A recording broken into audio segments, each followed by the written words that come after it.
இயேசு ஜீவிக்கிறார். சுவிசேஷ ஊழியம் வழங்கும் ஜீவ வார்த்தைகள். கிறிஸ்துவுக்குள் பிரியமானவர்களே, ஆண்டவராகிய இயேசு கிறிஸ்து நாமத்தில் உங்களை யாவரும் அன்போடு வாழ்த்து வரவேற்கிறோம். இயேசு ஜீவிக்கிறார் ஊழியத்தின் சார்பாக ஜீவ வார்த்தைகள் நிகழ்ச்சி வந்தவர்களை கர்த்தர் ஆசீர்வதிப்பாராக. ஒவ்வொரு வாரமும் இதே நேரத்தில் இந்த வார்த்தைகளை கேளுங்கள், அநேகரை கேட்க செய்யுங்கள். ஊழியங்களில் பயன்படுத்த விரும்பினாலும், எங்களை வெளியிடல் தேவையானாலும் எங்களோடு தொடர்பு கொள்ளுங்கள். நாம் ஒருமித்து அவருடைய நாமத்தை உயர்த்துவோமாக.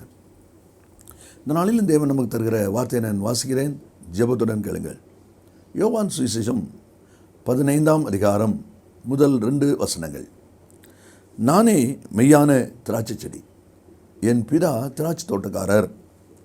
என்னில் கனி கொடாதிருக்கிற கொடி எதுவோ அதை அவர் அறுத்து போடுகிறார். கனி கொடுக்கிற கொடி எதுவோ அது அதிக கனிகளை கொடுக்கும்படி அதை சுத்தம் பண்ணுகிறார். இந்த வார்த்தை கேட்ட அன்பு நேச பிள்ளைகளே, என்ன ஒரு அருமையான அனுபவம் பாருங்கள். இதில் சொல்லப்பட்டிருக்கிறது, நானே மெய்யான திராட்சை செடி, என் பிதா திராட்சை தோட்டக்காரர். அந்த திராட்சை தோட்டக்காரர் என்ன செய்கிறார் என்றால், கனி கொடாதிருக்கிற கொடியை அறுத்து போடுகிறார், வெட்டி போடுகிறார். கனி கொடுக்கிற கொடி எதுவோ அது அதிக கனிகளை கொடுக்கும்படி அதை சுத்தம் பண்ணுகிறார். கனி கொடாத கொடிக்கும் கவாத்து இருக்கிறது, வெட்டப்படுதல் இருக்கிறது. கனி கொடுக்கிற கொடிக்கும் வெட்டப்படுதல் இருக்கிறது. இந்த வார்த்தையில் கேட்கிற அன்பு நேச பிள்ளைகளே, நம்ம ஒவ்வொருவரும் கூட ஆண்டவருக்காக பிரியமான கனி கொடுக்கிற ஒரு வாழ்க்கை செய்ய வேண்டும் என்று நாம் விரும்புவோம், நாம் எதிர்பார்ப்போம். இது இயல்பான காரியம், நல்ல காரியம். ஆனால் இங்கே வேதம் சொல்கிறது, கனி கொடுக்கிற கொடி எதுவோ அது அதிக கனிகளை கொடுக்கும்படி அதை சுத்தம் பண்ணுகிறார். அந்த சுத்தம் பண்ணுதல் இல்லை என்றால் கனி கொடுக்கிற கொடி கொடுக்கும், ஆனால் எதிர்பார்க்கிறபடி மிகுந்த பலனை கொடுக்காது. மிகுந்த ஒரு பலனுள்ள புஷ்டியான பலனை அது கொடுக்காது. அதனால தான் அதற்கும் கவாத் வேண்டியிருக்கிறது, வெட்டப்படுதல் வேண்டியிருக்கிறது என்பதை தான் தேவனுடைய வார்த்தை சொல்வதை பார்க்கிறோம். ஏசாயா புஸ்தகம் 18ஆவது அதிகாரம் 5வது வசனத்தை நாம் வாசிக்கும் போது அதில் விதமாய் வாசிக்கிறோம். திராட்சை செடிகள் அறுப்புக்கு முன்னே பூ பூத்து முற்றி காய்க்கிற காய்கள் பிஞ்சாக இருக்கும்போதே அவர் அரிவாள்களினாலே கப்பு கவர்களை அறிந்து கொடிகளை அகற்றி போடுவார். பார்த்தீங்களா? கொடிகளை அகற்றி போடுவார், அறிந்து அகற்றி போடுவார் என்று அந்த வார்த்தை இருக்கிறத பார்க்குறோம். இன்றைக்கி கனி கொடுக்குற வாழ்க்கை செய்ய வேண்டும் என்பது எல்லாருடைய விருப்பம். நீங்களும் அதை தான் விரும்புவீங்க என்று சொல்லி நான் எதிர்பார்க்குறேன். அப்போது கனி கொடுக்குற வாழ்க்கை நான் வாழணும் என்று சொல்லி நீங்கள் எதிர்பார்க்கிறது உண்மையானால் உங்களுக்கும் வெட்டப்படுதல் உண்டு. அதை தான் வாசிக்கிறோம். கனி கொடுக்காதது வெட்டி போட்டாங்க, பரவாயில்ல, நான் தான் கனி கொடுக்குறேன்னு பிறைய வெட்டுறாங்க, இல்லை உங்களுக்கு உண்டு. அதை தான் வேதம் சொல்லுது. எதுக்கு? மிகுந்த கனி கொடுக்கும்படி. பார்த்தீங்களா? கூடுதலான கனி கொடுக்கும்படிக்கு. அதுக்கு பேர் வெட்டி அகற்றி போடுதல் அல்ல, அதுக்கு சுத்தம் பண்ணுதல் என்று சொல்லி அந்த வார்த்தை சொல்லப்பட்டிருக்கிறது நாம் அதில் பார்க்குறோம். எந்த விதமாக இப்படிப்பட்ட காரியங்கள் நடக்கிறது வேதாகமத்திலிருந்து ஒரு சில அனுபவங்களை நாம் வாசிக்க போகிறோம். முதலாவது ஆதியாகமம் 37ஆவது அதிகாரம் 29, 30 வசனங்களை நான் வாசிக்கிறேன். ஆதியாகமம் 37ஆவது அதிகாரம் 29, 30 வசனங்கள். ரூபன் அந்த குழியினிடத்திற்கு திரும்பி போனபோது யோசேப்பு குழியில் இல்லை என்று கண்டு தன் வஸ்திரங்களை கிழித்து கொண்டு தன் சகோதரனுக்கு திரும்பி வந்து, இளைஞன் இல்லையே, ஐயோ நான் எங்கேயே போவேன் என்று சொல்லி அங்கலாய்க்கிறான்.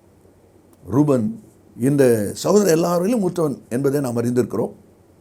தூரத்தில் யோசேப்பு வர்றதை பார்த்த உடனே எல்லாரும் பிளான் பண்ணுறாங்க, சொப்பனக்காரன் வருகிறான், முதல்ல அவனை கொலை செய்யணும் அப்படின்னு சொல்லி பிளான் பண்ணுறாங்க. அவன் சொப்பனை எப்படி முடியுது பார்க்கலாம் என்று சொல்லி முந்திருப்பது இங்கே வாசித்து பாருங்கள், அவங்களுக்கு தெரியும். அவன் சொப்பனை எப்படி முடியும்னு சொல்லி பிளான் பண்ணுறாங்க.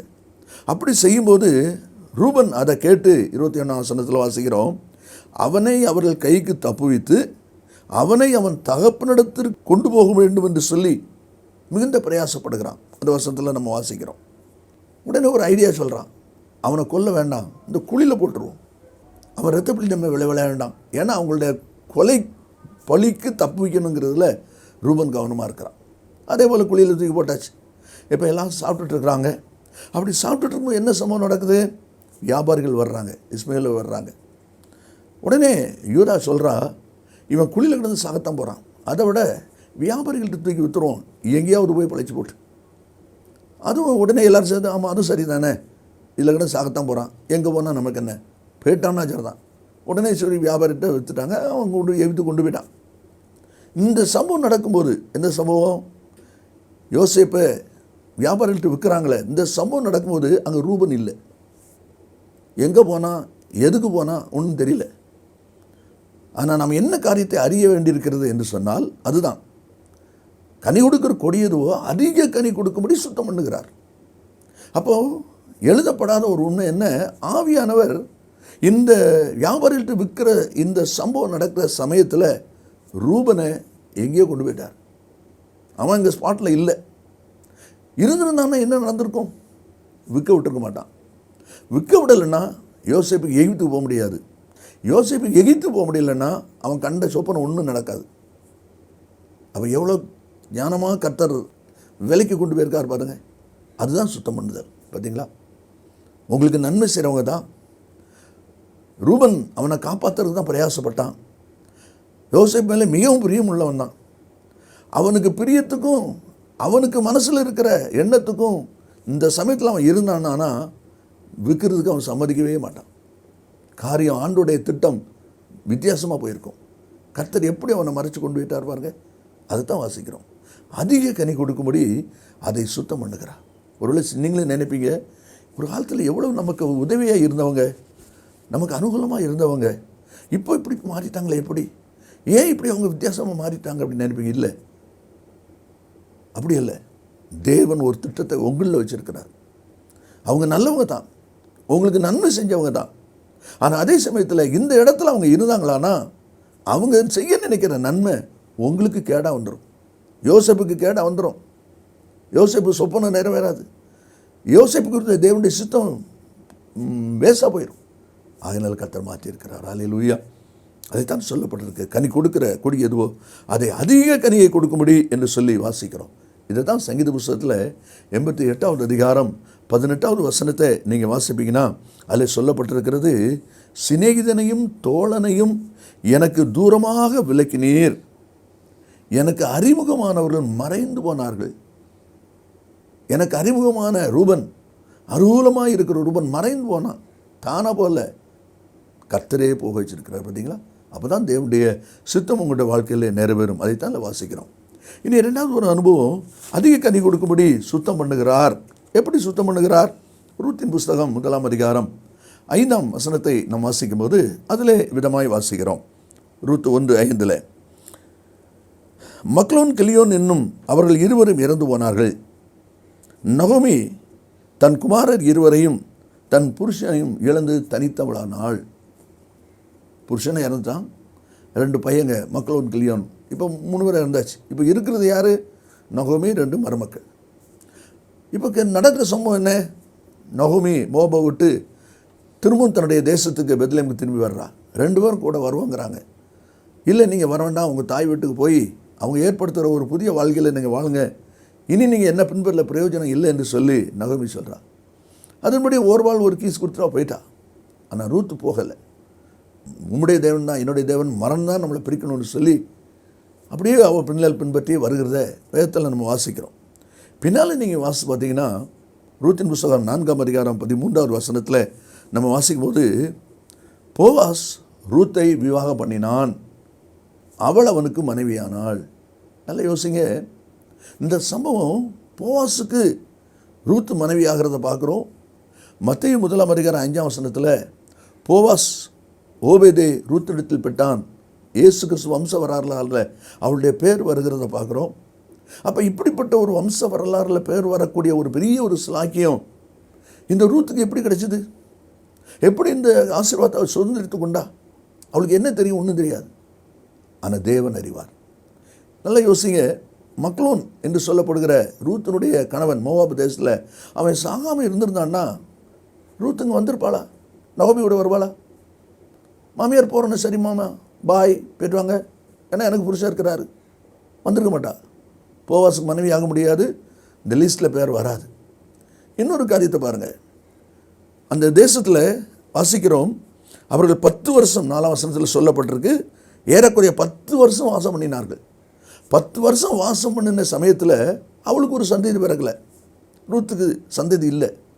ஒருவேளை ஒரு சந்ததி இருந்து புருஷன் இருந்திருப்பானா? சரி, என் கணவன் இறந்து போனார், என் பிள்ளையும் நானும் வாழ்ந்துட்டு போகிறோம் அப்படின்னு சொல்லி பிள்ளை நிமித்தமும் மோகப்பில் இருந்திருப்பா, தாய் தோப்பன் வீட்டில் இருந்திருப்பா, நகுமையை பின்பற்றிக்க மாட்டா. அப்போ கணவன் மரித்ததும் 10 வருஷம் வாழ்ந்தும் சந்ததி இல்லாமல் போனதும் எதுக்கு? தேவனுடைய திட்டம் அவள் வாழ்க்கையில் நிறைவேறுவதற்கு. அன்பு இனேச பிள்ளைகளே, கனி கொடுக்குற கொடியை அதிக கனி கொடுக்கும்படி சுத்தம் பண்ணுகிறார். ஒருவேளை இப்படி புருஷனை சாக கொடுத்து 10 வருஷம் வாழ்ந்த பிள்ளை இல்லாமல் இருக்கிறா, என்ன ஆசீர்வாதம் பிள்ளை, அது ஒரு சாபத்துக்குரிய பிள்ளை அப்படின்னு சொல்லி உலகம் சொல்லும். அந்த தேவன் அதில் ஒரு திட்டம் வச்சிருக்கிறார். அந்த திட்டத்தை நிறைவேற்றுவதற்கு எதை சுத்தம் பண்ண வேண்டுமோ அவர் சுத்தம் பண்ணுகிறார். இந்த வார்த்தை கேட்கிற அன்பு நேச பிள்ளைகளே, உங்களுடைய வாழ்க்கையில் கூட சில நன்மை நீங்கள் இழந்திருக்கீங்களா? சில நன்மை உங்களுக்கு கிடைக்காம இருக்கிறதுனால ஆண்டவர் என்னை ஆசீர்வதிக்கல நினைக்கிங்களா? இல்லை, தேவன் ஒரு திட்டத்தை வைத்திருக்கிறார். நீங்கள் எதிர்பார்க்கிற கனியை விட அதிக கனி உங்கள் மூலம் உண்டாகணும்னு தேவனுடைய தீர்மானம் இருக்கிறதுனால தான் ஆண்டவரை அனுமதித்திருக்கிறார். தேவனுடைய அனுமதியாக இருக்கிறதுனால இப்பொழுது அறியாய் இனிமேல் அறிவாய், அந்த வார்த்தை விசுவாசித்து நீங்கள் பற்றி கொண்டீங்கன்னா நிச்சயமாய் காரியத்தினுடைய தாற்பயத்தை, காரியத்தினுடைய அனுபவ அர்த்தத்தை நீங்கள் அறிந்து கொள்வீர்கள். அப்பொழுது அது உங்களுக்கு சந்தோஷமாக இருக்கும். இனி 3வது ஒரு காரியத்தை நாம் வாசிப்போம். 1 ராஜாக்கள் 17வது அதிகாரம் 7வது வசனம். தேசத்தில் மழை பெய்யாதபடியினால் சில நாளைக்கு பின்பு அந்த ஆறு வற்றி போயிற்று. தேசத்தில் மழை பெய்யாதபடியினால் சில நாளைக்கு பின் அந்த ஆறு வற்றி போயிற்று. ஆண்டவர் எலியாவை கேரித் ஆற்றங்களில் போய் நீ இரு என்று சொல்கிறார். அதே போல் அவன் இருக்கிறான். உன்னை போஷிப்பதற்கு காகங்கள் உனக்கு அப்பம் கொண்டு வருவோம், இறைச்சி கொண்டு வரும், அதை சாப்பிட்டு கொண்டு அந்த ஆற்று தண்ணீரை நீ குடிப்பா என்று சொல்லி சொல்கிறார். அதே போல் அப்போ இறைச்சி வருது, அவன் சாப்பிட்றான், சந்தோஷமாக மனமளிச்சாய் அந்த இடத்துல அவன் ஜீவனம் பண்ணி கொண்டிருக்கிறான். ஆனால் அதே சமயத்தில் சொல்லப்பட்டிருக்கிறது, தேசத்தில் மழை பெய்யலை. ஏன் மழை பெய்யலை? வேதம் சொல்லுகிறது எரேமியா 13:22 புறஜாதிகளுடைய வீணான தேவர்களுக்குள் மழை வரிசிக்கப்படத்தக்கவர் உண்டோ? அல்லது வானங்கள் தானாய் மழையை கொடுக்குமோ? கொடுக்காது. பின்ன எப்படி? எங்கள் தேவனாய் கர்த்தராய் இருக்கிற நீர் அல்லவோ அதை செய்கிறவர். தேவனுடைய வார்த்தை இல்லாமல் மழை பெய்யாது. அப்போ இப்போ தேசத்தில் மழை பெய்யாததுனால ஆறு வற்றி போச்சு. அப்போ என்ன அர்த்தம்? கர்த்தர் மழையை நிறுத்திட்டார். ஏன் நிறுத்தினார்? அதனால தான் அவன் கேரித்திலிருந்து சாரிபாத்துக்கு வருகிறான். சாரிபாத் வந்ததுனால என்ன நடந்தது? என்ன சம்பவம்? ஆண்டவர் ஆசீர்வதிக்கும் போது பின்னால் நம்ம வாசிக்கிறோம் 15ஆம் வசனத்தில், எலியாவின் சொற்படி செய்தாள், அவளும் இவனும் அவள் வீட்டாரும் அநேக நாள் சாப்பிட்டார்கள். கேரித்தில் இருக்கிற வரைக்கும் அவன் மட்டும் சாப்பிட்டான். இப்போது சாரிபாத்துக்கு வந்த பிறகு அவனும் சாப்பிட்டான், அவளும் சாப்பிட்டா, அவளோடு சேர்ந்து அநேகர் சாப்பிட்டாங்க. தனிப்பட்ட ஒரு ஆசீர்வாதத்தோடு இருக்கிறான், ஒரு குழுவுக்கே ஆசீர்வாதம் மாறுகிறான். அப்படின்னா இந்த மாற்றம் அவனுடைய வாழ்க்கையில் வேணும். அதைத்தான் சொல்கிறான். அதிக கனி கொடுக்கும்படி ஆண்டவர் மழையை நிறுத்தி போட்டு ஆறை வற்றப்போக பண்ணி அவனை இங்கே சாரிபாத்து கொண்டு வருகிறார். அன்பு தேச பிள்ளைகளே, உங்களுடைய வாழ்க்கையில் கூட ஏதாவது ஒரு ஆசீர்வாத ஊற்று வற்றுகிறது என்று சொன்னால், ஆசீர்வாத நன்மை நீங்கள் இழக்கிறீங்கன்னு சொன்னால், ஏதோ கர்த்தர் நம்மளுக்கு தண்டிக்கிறான்னு நினைக்காதீங்க. அமைதியாக பொறுமையாக நிதானமாக இருந்தீங்கன்னா அதனுடைய மகத்துவத்தை நீங்கள் அறிஞ்சு கொள்ள முடியும். கடைசியாக 2 ராஜாக்கள் 4வது அதிகாரம் 1வது வசனத்தை நான் வாசிக்கும் போது அங்கே நாம் பார்க்கிற ஒரு காரியம், தீர்க்கதரிசியுடைய மனைவி எலிசா தீர்க்கதரிசி சொல்கிறார், என் கணவர் கடன் வைத்து விட்டு போய்விட்டார். அது நிமித்தம் அந்த கடன்காரர்கள் 2 பிள்ளைகளையும் வந்து கேட்குறாங்க கடனுக்கு பதில். என்ன செய்கிறது? அப்போ அவன் சொல்கிறான், உங்ககிட்ட என்ன இருக்குது என்று சொல்லி கேட்குறான். கேட்கும்போது அவள் தன்னிடத்தில் இருக்கிறத சொல்வதை நாம் அதில் பார்க்க, ஒருவருடைய எண்ணெய் இல்லாமல் வேறு ஒன்றும் இல்லை. அப்போ அவன் சொல்கிறான், நீ இந்த எண்ணெயை பக்கத்து வீட்டிலேருந்து வெறும் பாத்திரத்தை வாங்கி அதில் நிரப்பு, விற்று நீயும் பிழைச்சிக்க, மீதி இருக்கிறத வச்சு உன் கடனை தீர்த்து சந்தோஷமாக நீ வாழன்னு சொல்லி அவன் சொல்கிறத இதெல்லாம் பார்க்குறோம். ஆனால் இதில் நமக்கு அறிய வேண்டிய காரியம் என்ன அப்படின்னு சொன்னால், அது முதல்ல தன்னிடத்தில் இருக்கிறது என்னங்கிறத அவள் அறிகிறா ஒன்று. 2வது 3ஆம் வசனத்தில் அயல் வீட்டுக்காரத்தில் வாங்க சொல்கிறா பார்த்தீங்களா? அப்படின்னா பக்கத்து வீட்டில் உன்னுடைய ஐக்கியம் எப்படி இருக்குது? பக்கத்து வீட்டில் போய் வெறும் பாத்திரத்தை வாங்குறது அவ்வளோ லேசான காரியம் இல்லை. எவ்வளோ ஐக்கியம் நமக்கு இருந்தால் தான் உங்கள் வீட்டில் இருக்க வெறும் பாத்திரம் தாங்கன்னு கேட்க முடியும். இல்லைன்னா நிறைய பிரச்சனைக்கு உங்களுக்கு தெரியாமல் இல்லை. நீங்கள் எத்தனை பேர் உங்கள் பக்கத்து வீட்டில் ஐக்கியமாக இருக்கீங்க யோசித்து பாருங்கள். அதை தான் ஆண்டோடைய வார்த்தை சொல்லுது. அந்த ஐக்கியம் இருந்தால் தான் உங்கள் வீட்டில் ஆசீர்வாதம் பொங்கும். அது மட்டும் இல்லை, அவன் சொல்கிறான், நீயும் உன்னுடைய மகனுமாக சேர்ந்து கதவை பூட்டிக்க. நம்ம வீட்டுக்குள்ளே இருக்கோம், கதவை ஏன் பூட்டணும்? இல்லை, அவன் பூட்ட சொல்கிறான். அப்படின்னா கர்த்தருடைய வார்த்தை சொல்லுது, அதுக்கு கீழ்ப்படி. அடுத்து கடைசியில் வாசிக்கிறோம், அவள் அதை நிரப்பினாள். நீ செய்யணும் அப்படின்னு சொல்லி கர்த்தர் சொல்கிறத நீ தான் செய்யணும். அதை இன்னொருவர் வச்சு செய்ய நினச்சேன்னா நடக்காது. 4ஆம் அதிகாரத்தில் பின்னால் நம்ம வாசிக்கும் போது சூனியமேட்ட பிள்ளை செத்து போகுது. அப்போது கேயாசியை கூப்பிட்டு எலிசா சொல்கிறாரு, நீ இந்த கோலை எடுத்துகிட்டு போய் அந்த பிள்ளை மேலே வையான் பிழைச்சிருவான். கொண்டு வச்சான், பிழைச்சானா? பிழைக்கல. திரும்ப எலிசாங்க போகிறோம், பிள்ளை பிழைக்குது. நீங்கள் எது செய்யணுமோ அதை நீங்கள் தான் செய்யணும். இன்னொரு வச்சு செய்ய பிரயாசப்பட்டீங்கன்னா அங்கே அற்புதம் நடக்காது, ஆசீர்வாதமும் இருக்காது. அதுதான் வாசிக்கிறோம். கனி கொடுக்கிற கொடி அதிக கனி கொடுக்கும்படி அதை சுத்தம் பண்ணுகிறார். அதான் வாசிக்கிறோம். ரூபன் இருந்திருந்தான்னா யோசேப்பு அதிபதியாக மாறியிருக்க முடியாது. மக்லோன் இருந்திருந்தான்னா, சந்ததி இருந்திருந்தா இயேசுவின் சந்ததிக்கு நேராக இந்த ரூத்து வந்திருக்க முடியாது. அதே போல் தேசத்தில் மழவனை நிறுத்தினால தான் அவன் மட்டும் சாப்பிட்டவன் ஒரு கூட்டம் சாப்பிட்றதுக்கு அவன் காரணமாக இருக்கிறான். அதே போல் இந்த தீர்க்கதரிசி மன்னனுடைய வாழ்க்கையிலையும் எலிசா என்ன சொன்னாரோ அதை கேட்டு அதன்படி செய்ய ஒப்பு கொடுத்த போது தான் அற்புதங்கள் நடக்கு. பக்கத்து வீட்டில் விடும் பாத்திரத்தை வாங்குறது எளிதான காரியம் இல்லை. எவ்வளோ ஐக்கியம் இருந்தால் வாங்க முடியும்? உங்களுடைய ஐக்கியம் எவ்விதமாக இருக்குது? நாம் ஜெபிப்போமா? இயேசு சீக்கிரம் வரப்போகிறார். நல்ல பிதாவையும் என்னோடு துதிக்கிறோம். இந்த வார்த்தை ஆம் என்றும் ஆமேன்னு இருப்பதுக்காய் ஸ்தோத்திரம். ஒவ்வொருவரும் தங்களை ஆராய்ந்து பார்த்து இந்த கர்த்தர் சீர்படுத்துகிற காரியத்திலே தங்களை அர்ப்பணித்து ஜெயம் பெற உதவி செய். இயேசுவின் நாமத்தில் பிதாவே, ஆமென். மேலும் விவரங்களுக்கும் உங்கள் ஜெப தேவைகளுக்கும் நீங்கள் எங்களோடு தொடர்பு கொள்ள வேண்டிய முகவரி, ஜீசஸ் லிவ்ஸ் காஸ்பல் மினிஸ்ட்ரீஸ், சகோதரர் John M Jeyaraj, 123A Dohnavur road, Mavadi, Nellai மாவட்டம், தென்னிந்தியா 627107. செல்போன் 9443113292.